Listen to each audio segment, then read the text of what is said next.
Hello everybody and welcome to my 66th VBA 2010 tutorial, and this tutorial is going to continue going into class modules and show you how you can use the property let and get methods. So quite often when you're working with classes, you don't actually want people just to be able to change these variables kind of at a whim from their code, so you can protect them by putting private up here instead of the public.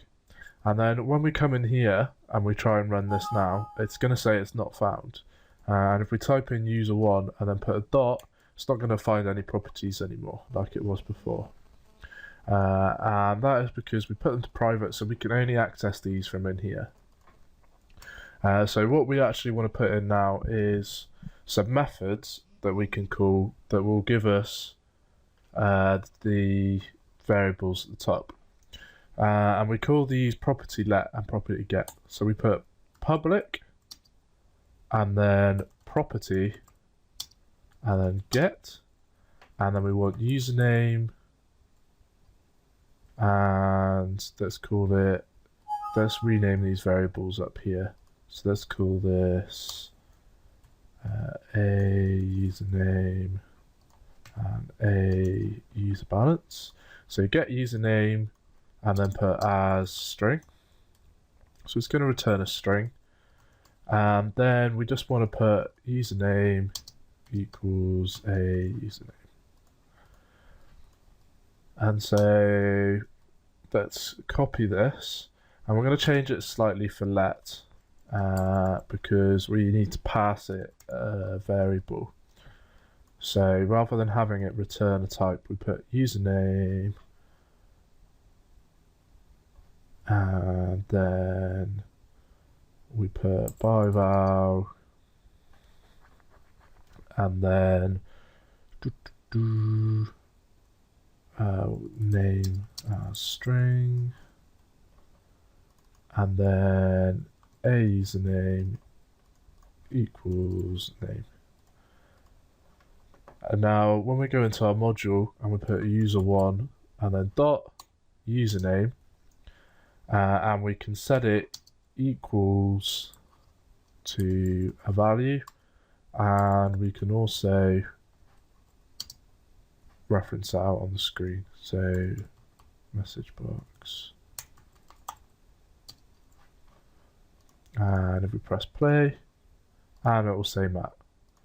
And if you use the same name, then you can do either or, and the same way as you would with a variable. If you put equals, it will assign a value to it. If you don't, then it will take the value.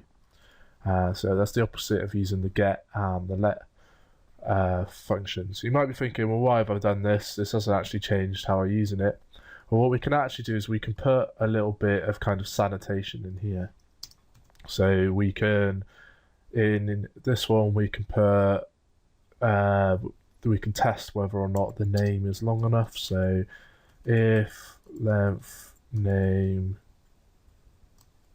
is less than 4, then message box, the name assigned is too short, and then else, don't know why it's messing up my indentations,